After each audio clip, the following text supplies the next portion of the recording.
कोई मानेगा। महाराज जी कलयुग है, तो जब कलयुग की उम्र पता है कितनी है? 4,32,000 वर्ष। कितनी उम्र कलयुग की? 4,32,000 वर्ष। तो कलयुग आया है 4 चरणों में। अभी तो प्रथम चरण है, और जब चौथा चरण होगा तो 7 वर्ष की लड़की के संतान पैदा होगा।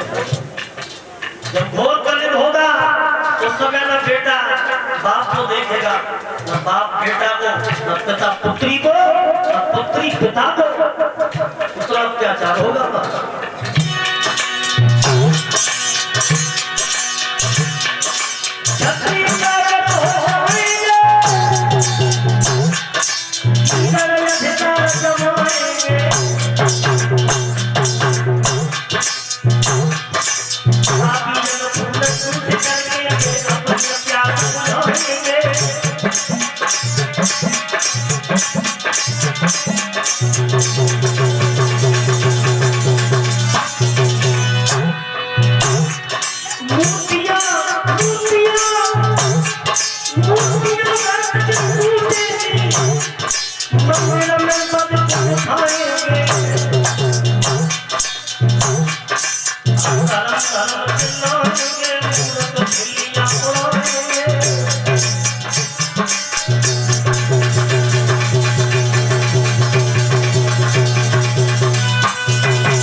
छत्री कायर हो जाएंगे इसके राज्य में, और गीदड़ अधिकार जमाएंगे, और पापी जन खून चूस करके वे अपनी प्यास बुझाएंगे।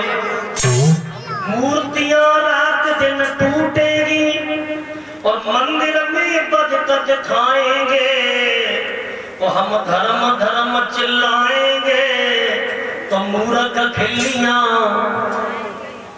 हम धर्म धर्म चिल्लाएंगे तो मूर्ख खिल्लियां उड़ाएंगे।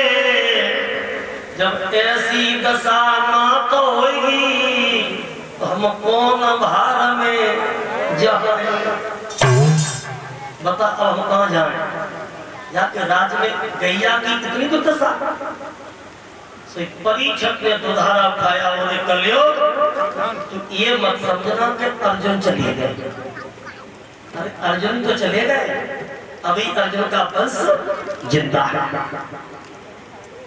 तलवार लेकर के कलयुग को मारने पड़े, तो कलयुग ने अपनी गर्दन नीचे कर दी कि महाराज मार दे। लेकिन मारने से पहले हमारी एक बात सुनो कि अगर हम मर गए तो जो ब्रह्मा जी ने सृष्टि बनाई है उसमें बाधा पड़ जाएगी। लेकिन महाराज मरने से पहले हमारी एक बात सुनो, हम इतने बुरे ना हैं तो बिल्कुल त्याग दिए जाए, मार दिए जाए। हमारा दुनिया में कोई ऐसी चीज ना जाके अंदर गुण और अवगुण न हो, क्योंकि दाने के अंदर भी गुण होता है। तो हमारे अंदर गुण भी है तो कुछ अवगुण भी है। वो अगर महाराज में बुरा न लगे तो हम अपने तुम्हें गुण बताए थे। परीक्षक बोले चलो बताओ गुण। तो कलयुग बोला सुनो महाराज, अगर गुण सुनना चाहते हो तो इस कलयुग का पहला गुण आपको बताऊं। हम 4 भैया हैं, सतयुग, द्वापर, त्रेता, और हम सबसे छोटे हैं कलयुग। और हमारे तीनों भैया के राज्य में क्या होता था और हमारे राज्य में क्या होगा? सतयुग, द्वापर और त्रेता में सिर पटक पटक मर जाते थे। सतयुग, द्वापर, त्रेता में इंसान हजारों वर्ष तक तपस्या करता था। लेकिन कलयुग में राम तो मोहते आराम घड़ी में पाते थे। कलयुग में महाराज चाहे योग करो चाहे भोग करो, लेकिन प्राणी सच्चे मन से इस कलयुग में प्रभु का स्मरण करेगा, वंदन करेगा, अर्चन करेगा तो कलयुग में कल्याण है। और कलयुग में केवल नाम की महिमा आई है, न के राम की। किसकी आई है? नाम की। और अगर राम की महिमा आती तो कोई विष्णु की पूजा नहीं करता, कोई दुर्गे की पूजा नहीं करता। कलयुग में केवल नाम की महिमा आई है। जो कलयुग में जिस नाम में तुम्हारा विश्वास हो जाएगा, जिस नाम में तुम्हारी भावना बन जाएगी, कलयुग में उसी नाम से तुम्हारा कल्याण हो जाएगा। ये कलयुग का पहला गुण है। और दूसरा गुण आपको और बता दूं, सत्ययुग द्वापर त्रेता में आदमी को एक पाप लगता था। कौन सा पाप?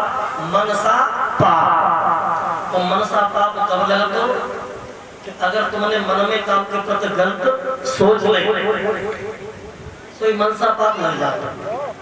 लेकिन अब हमारे राज्य में जब कलयुग में सोचो खूब सोचो, लेकिन कलयुग में अपने हाथों से किसी जीव की हत्या नहीं करोगे तो कलयुग में तुम्हारे ऊपर कोई पाप नहीं आएगा। कल युग भी है और कर युग भी है। और महाराज हम विष भी हैं और अमृत भी हैं। जो अच्छे कर्म करता है, सद्विचार वाला होता है, माता पिता की सेवा करता है, गुरुजनों का सम्मान करता है, उसके लिए हम अमृत हैं। और जो दारू मांस का भक्षण करता है, बुरे कर्म में लिप्त है, उसके लिए